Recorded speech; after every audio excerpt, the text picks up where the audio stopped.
皆さんこんにちは。今回の動画のテーマはこちらご覧いただいてもお分かりの通り、小型株需給の分析についてご紹介したいと思います。年明けの動画でお話ししたように、当チャンネル主に4つの柱となるテーマで分析、今後行っていきたいと考えておりますが、その中で筆頭となっているテーマ、小型株需給について、まずは更新していきたいと思います。今回から小型株需給の分析は、ご覧の3段階で、一番左、適正価格からの乖離が生じているもの、そして2番目に期待剥落を狙った空売りの機関投資家がどれくらい入っているか、そして最後に空売り税以上の需要で機関投資家の売りポジションを苦しめるような踏み上げ期待が起こりそうかどうか、こういった手順で小型株を見ていきたいと思います。昨年からご覧いただいている方ですと、こちらの信用売買空売り残の半年間の推移を分析した動画、このシリーズのアップデートとなっています。小型株需給の分析というのは約半年ぶりということで、もうすでにお忘れの方もいらっしゃるかと思いますが、前回ピックアップした銘柄ご覧いただきますと、こちらですね、6月の中頃に動画をお出ししましたけれども、バードマン、アスタリスク、カバー、こういったところを需給的にはピックアップしました。ただ半年間空いた理由としましては、この後ですね、7月末、日銀の積極的な利上げへの発言、これによって急激に円高が進んだ。それに伴い8月の頭には日経平均で 20% 近くの大幅な下落がありました。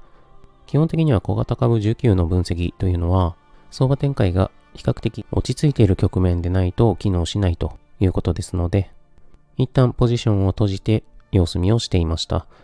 ですので、この6月18日真ん中の点線入っていますけれども、ここから直近まで持っていたというわけではなく、7月末および8月頭の暴落より前には閉じていたということで、どの銘柄もほぼほぼ横ばいだったという結果にはなっていますが、当時の感覚で申し上げますと、昨年6月の段階では黄色の線、アスタリスクなんかが踏み上げ起きそうだなというところでしたが、その後尻すぼみになってしまった。さらにはバードマン、そこまでは横ばい推移でしたけれども、9月以降ですね、大幅な下落に見舞われています。こちら19を分析して銘柄、踏み上げを探していくというものですので、基本的にはファンダメンタルズ、財務状況があまりよろしくない銘柄というのは長期的に保有しない方がよろしいかと思います。ということで、こちらのシリーズは昨年頭から実に7回の結果となっていますけれども、それぞれのタイミングでどのような銘柄を選んできたか一覧にしておりまして、最後ですね。直近のところですと第7回、日銀の植田総裁が相場を大きく荒らした4月決定会合の直前にはポジションを落としていたということで、ご覧のような結果、アスタリスクやカバーに関しては、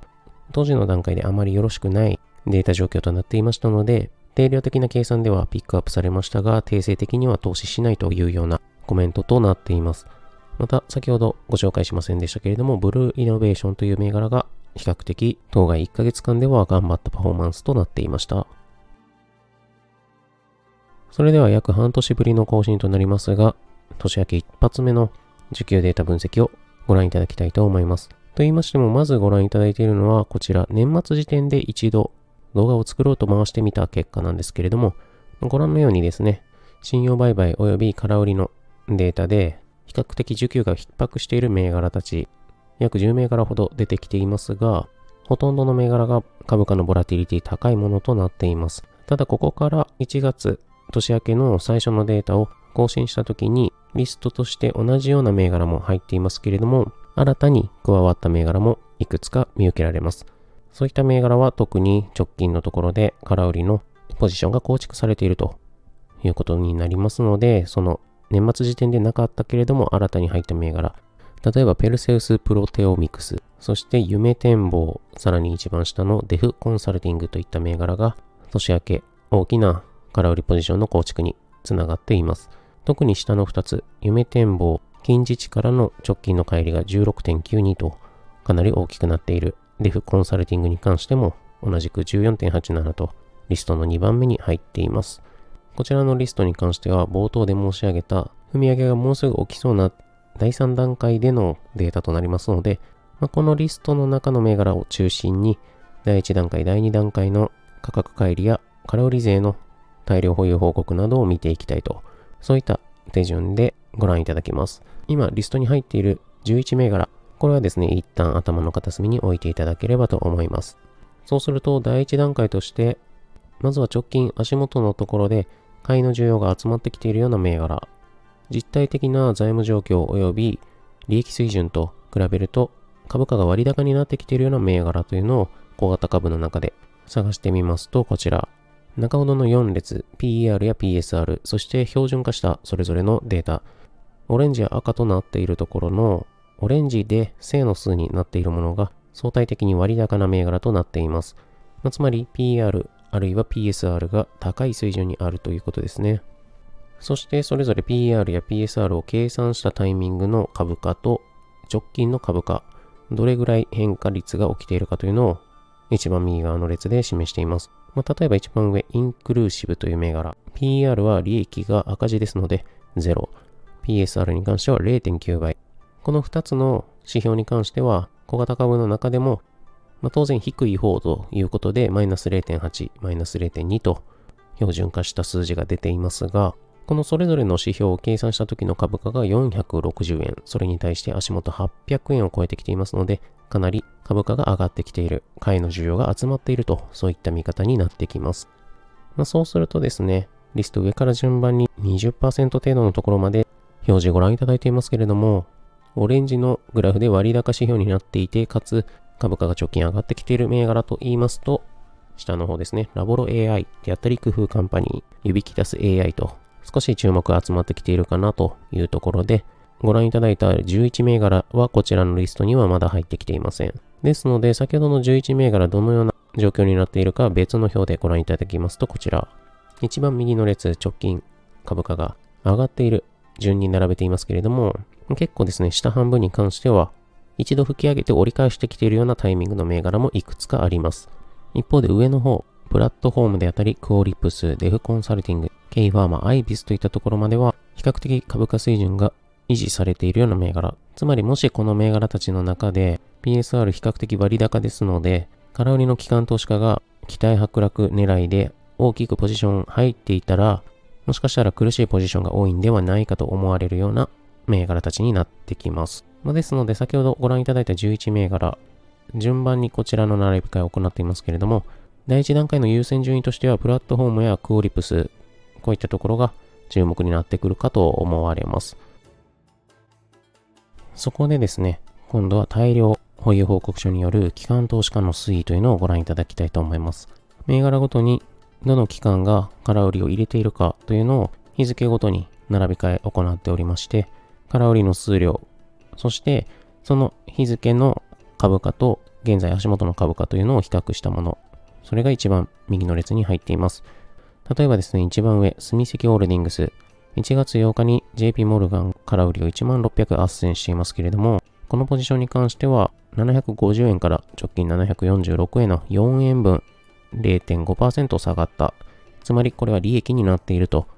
そういった見方をしていきます。ですので、ここが太字になっている日付に立てられた新たな空売りポジション、プラスになっている株数が空売りのポジションとなっていて、マイナスは買い戻しを表しています。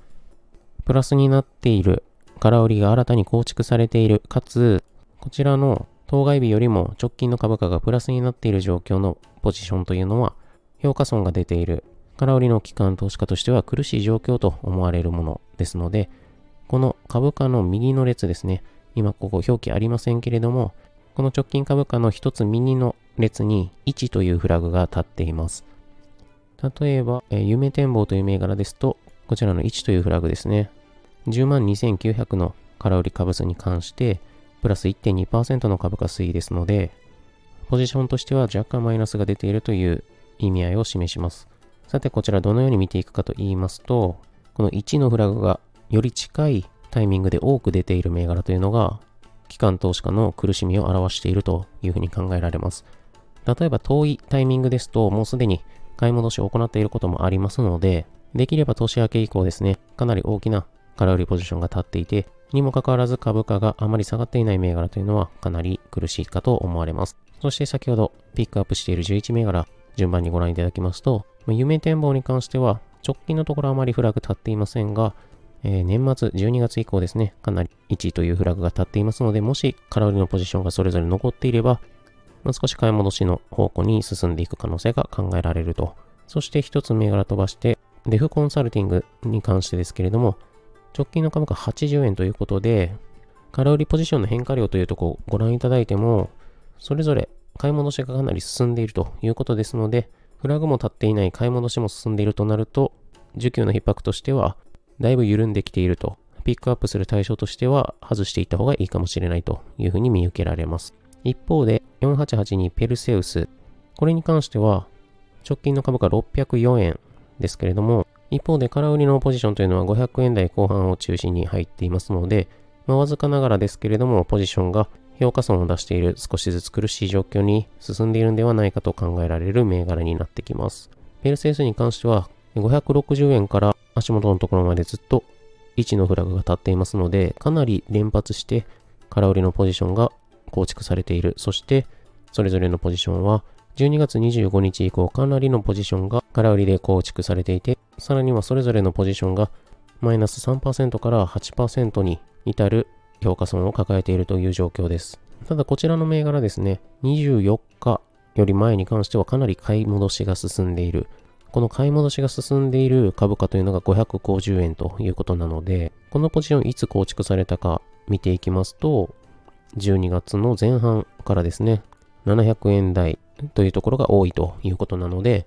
機関投資家としては一度700円台から500円台まで美味しい思いをしたので、再び上がっていくようだったら空売りのポジションさらにどんどんと構築していくよというスタンス。もしかしたら機関投資家の玉がまだ余裕立てれる状況にあれば、もう少し上に跳ね上げるにはパワーが必要かもしれません。それからクオリプスですけれども、こちらはまばらにフラグ位置が立っていまして、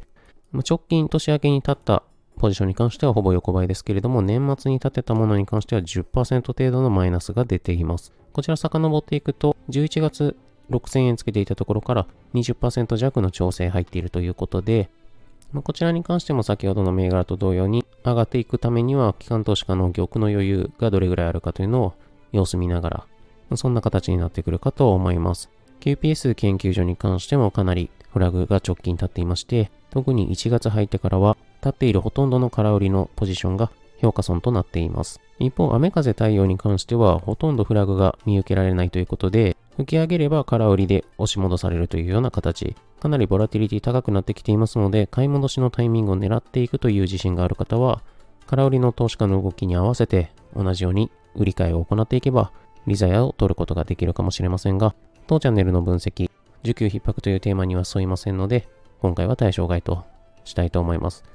そして6836プラットと書いていますけれども、こちらプラットフォームのことですね。こちらに関しては、空売りのポジションかなり残されてはいますが、直近のところですと買い戻しがかなり進んでいると。この買い戻しが進んでいる状況でありながら株価に関しては高い水準を維持しています。2830円というところ。そして12月後半に空売りのポジションを多く立てられていますけれども、それぞれが約 15% 程度の評価損、これを買い戻しているという状況ですので、明らかに空売りの機関投資家は今、現状で苦しいような状況というふうに見受けられます。12月の18日以降のポジションに関しては全て足元で評価損 10% 程度になっていますね。これを買い戻していると。つまり新たに空売りのポジションを立てる余裕もない、買い戻しをせざるを得ないというような状況になっている。もっとも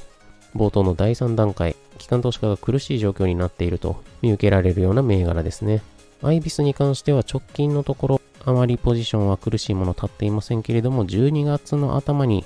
立っているような空売りポジションに関しては 3% から 10% の評価損になっているように見受けられます。かなり買い戻しも交錯している状況ですので、短い期間でポジションの構築と買い戻しを繰り返しているようにも見受けられますので、このあたりフラグ位置がかなり見受けられますけれども、本当に苦しいかどうかと言われると、もしかしたら足元のところであまりポジション残っていないかもしれないと、後ほど第3段階の分析グラフでご覧いただきたいと思います。ということで、最後第3段階の従来の分析ですね。信用売買と空売り算の半年間の推移この近似を取って直近で伸びているものを探していく。足元右の方に行くにつれて拡大しているものが理想的な形というふうには捉えております。そうすると左上プラットフォームに関しては12月以降明確に空売りが伸びている。左下のデフコンサルティングに関しても空売り伸びてはいますが、こちら先ほどご覧いただいたように足元の株価でかなり買い戻しが進んでいてポジション苦しくはないといった状況。そして右上のクオリプスに関しても一度しぼんできて直近の4週間約1ヶ月間で再び空売りのポジションが伸びてきていますね。アイビスに関しても同様です。大量保有報告のところで最後にアイビスが出てきましたけれども、細かくポジションの構築と買い戻しを行っているというふうに申し上げましたが、相対的にはまだ空売り残オレンジの棒グラフというのが高い水準にはあるということで注目していっても面白いかもしれません。ということで今回は左下デフコンサルティングを除く3銘柄、プラットフォームやクオリプス、アイビス、そして冒頭リストのところで出てきたペルセウスといったところを株価推移様子見しながら今週以降を取ってみたいと思います。ということでこちらの企画はそれぞれの分析タイミングにおいて需給が逼迫しそうな銘柄というのを先回りして投資していく、そういった実験的な要素も含みますので面白いなと少しでも思っていただけましたら高評価チャンネル登録していただいて、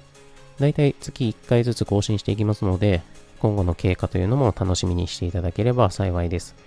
今回も最後までご覧いただきありがとうございました。また次回の動画でお会いしましょう。